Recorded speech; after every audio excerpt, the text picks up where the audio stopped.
nakaporma at nakababango. Plano ko talaga ay mag-behave lang sa kanto. Sabi ni Baldo, isang ikot lang mabilis. Pero pagtingin ko sa mesa, may pitsel na ng bilog na nakakamiss. Sabi ko, pas muna, may date pa ako ng 2. Sabi nila, kay Jay mo naman parang di ka lumaki sa dulo.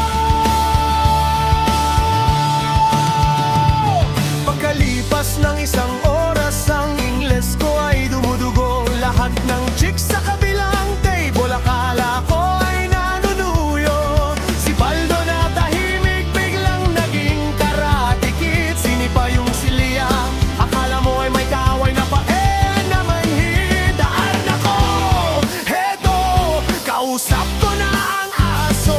Tatanong ko kung bakit ang buhay ay parang basong may yelo.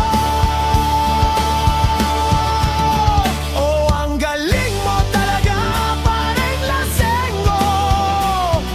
Kanina ay pogi, ngayon ay mukhang multo. Sabi mo, chill lang, bakit ka sumasayaw sa ibabaw ng mesa? Ang iyong one more shot, naging one more sukar sa plaza. Ano ba yan? Nasabugan mo ba yung sapatos ko?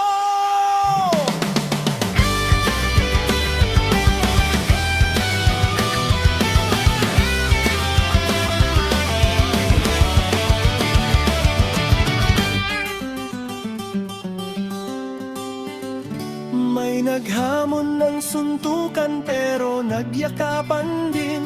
May nawalan ng wallet sa ilalim lang pala ng sapin. Si Lester ay tulog na, nakanganga sa sahig, habang ang tropa ay tawa ng tawa, walang tigil.